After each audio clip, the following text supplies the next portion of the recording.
Elysium was released on Blu-ray December 17th, 2013, written and directed by Neill Blomkamps and stars Matt Damon, Sharlto Copley, and Jodie Foster. It runs 109 minutes. In the late 21st century, Earth was diseased, polluted, and overpopulated. The wealthiest on Earth fled the planet to preserve their way of life in the form of a space station called Elysium, where there's no crime, poverty, and any disease or injury can be cured.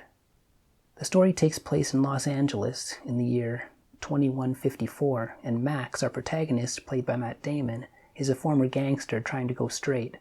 His friend keeps begging him to help him with a heist or robbery because Max has a reputation. He keeps refusing because he doesn't want to go back to jail. Instead, he works a shit job at Armadyne, a company that makes police robots, servant bots for Elysium, and various other weapons and tech. Max does seem to have some good in him, but on further inspection, some of the actions he takes suggest he's a very selfish guy. He tries to stay out of trouble, but the robot cops only see his record, and on his way to work, he gets into a scuffle with them, resulting in a broken arm. He runs into a childhood friend at the hospital who has become a nurse, and later finds out she has a sick daughter. Future motivation number 1, to get up to Elysium. Meanwhile, a gang Max used to work with, led by a man named Spider, is trying to smuggle people up to Elysium to use the medical bays that are able to cure or fix anything. When Max has a life-threatening accident at work and is given only 5 days to live, his only chance to survive is to work with his old gang to get him up there. Motivation number 2, to get up to Elysium. Jodie Foster plays Delacourt, Defense Secretary to Elysium, who stops at nothing to protect the space station from Earth outsiders, including using illegal, insane mercenaries like Kruger, played by Sharlto Copley, to shoot down and kill civilians trying to make it to the space station. Secretary of Defense Delacourt is so obsessed with protecting Elysium that when she gets into trouble for including Kruger in her defense tactics, she puts together a plan to overthrow the current government and become Elysium president herself. She uses Max's boss, John Carlyle, who owns Armadyne, that created Elysium's computer system, to help her reboot Elysium's mainframe and reinstate herself as president in exchange for a massive working contract for his company. Missile defense batteries, droids, everything she needs to protect our liberty, she says. When Spider has a plan to hijack an Elysium resident on a business trip to Earth and harvest any useful information out of their head, because everyone up there is chipped, with Max's help, only then will they help Max to get to Elysium. Well, Max wants the target to be his boss, John Carlyle. When they catch up to Carlyle and hijack the info from his head, they weren't expecting to find the reset codes to Elysium's mainframe, a la Secretary of Defense Delacourt's takeover plan. A very convenient coincidence. They can use it to make anyone and everyone a citizen of Elysium. But when they find this out, Max doesn't care and just wants himself cured. Never mind he can help the whole planet, his time is running out. What they don't know yet is that the data is protected with a lethal software should anyone else try using it.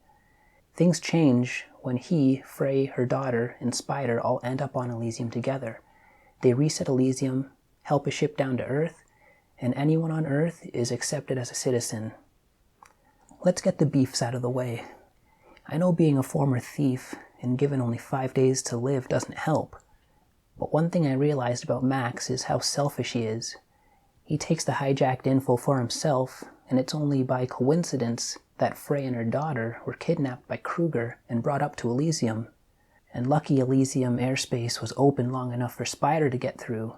The only reason he helped any of them is because they got there not with his help, but on their own, or by coincidence. Only then does he decide to help them. The sequence of convenient coincidences that push the story along were going to be a beef, but I felt afterwards it gave an unpredictability to the story which added interest. There is a fight on Kruger's ship with Max before they land on Elysium, and they end up crashing. The fight starts so suddenly and for very little reason. I've seen this movie 3 times, and this fight starts even before I realize what's happened. It was just an event for Delacourt to use as an excuse to say it was an act of terrorism and declare the current president incompetent for not letting her do things her way. Kind of like how the real-world government does, using a crisis they created to further their own greed and agendas. The shaky camera. Yes, it's one of those. Like seeing Transformers and leaving the theater with a headache. The action scenes are too zoomed in and too shaky, making it hard to follow the action. The editing cuts are sometimes too rapid during these scenes too. There is some nice slow-mo and a really awesome stabilized shot they use for about 5 seconds. They should have used a lot more of these techniques in my opinion.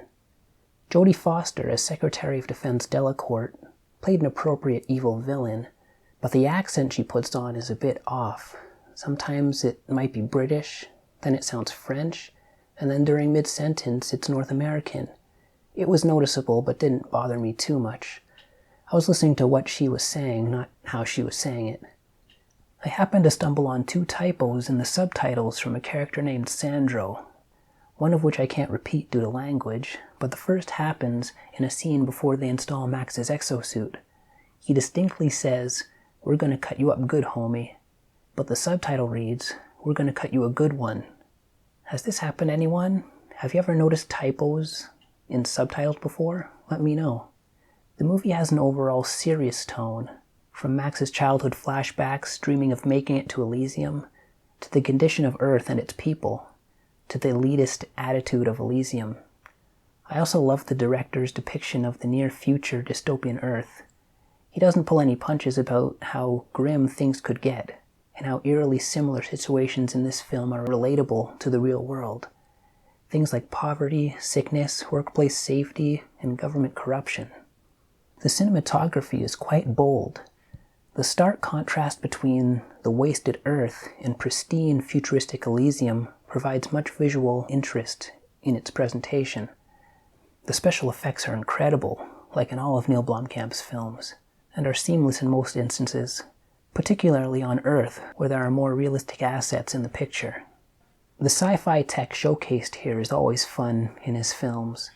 Though Max's exosuit is pretty far-fetched, they jam a control module into his brain so he can control it and send and receive data. But hey, it's science fiction and it's pretty badass anyway, giving a weak dying man the strength of a droid and a second chance. From the raw, dirty, modified near-future weapons of Earth to the overpowering, sleek energy weapons of Elysium, it's fascinating to see them mercilessly rip through enemies with satisfying efficiency. Overall, rewatchability is high for me, especially as a fan of the genre. It's a solid, original science fiction story. 8 out of 10.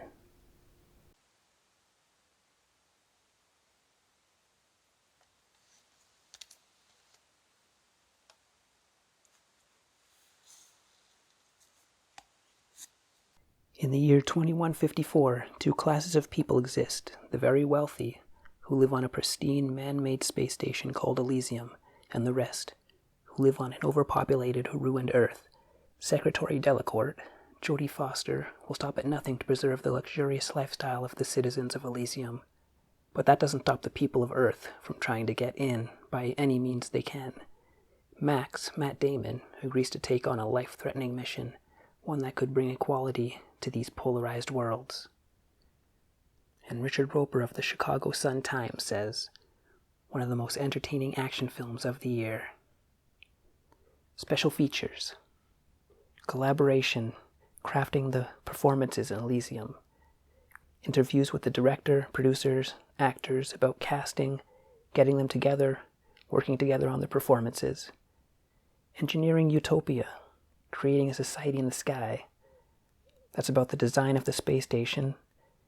Sid Mead, who worked on designing Blade Runner and Aliens, designed Elysium based on a painting he did for National Geographic in 1980.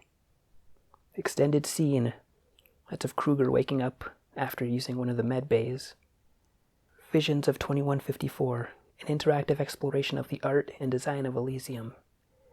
You get to choose from either Earth or Elysium, and it gives you a sub-list of different elements like weapons, robots, vehicles, etc., and plays a slideshow of designs.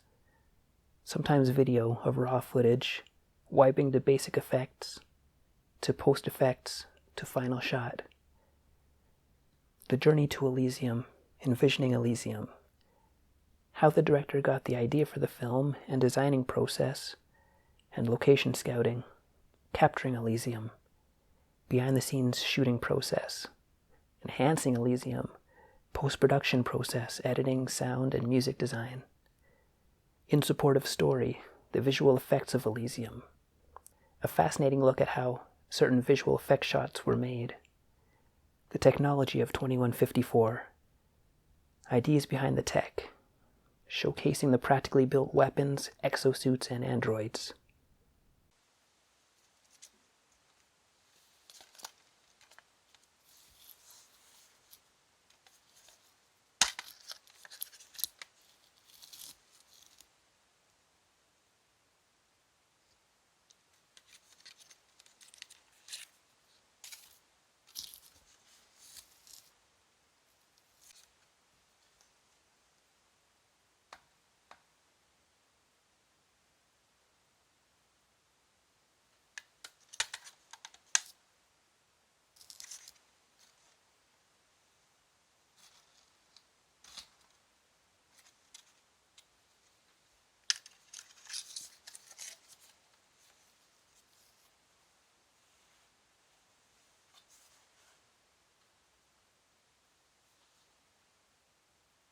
Well, that's my take on Elysium. Let me know what your experience is with this movie. Thank you so much for watching 3 AM Reviews. Help a brother out and help grow the channel by subscribing. Hit the thumbs up if you like the video, dislike if not. Hit the thumbs up if you love Elysium. Leave me a comment. I love interacting with you, the viewers. And with that, goodbye for now. Take care, peace out, and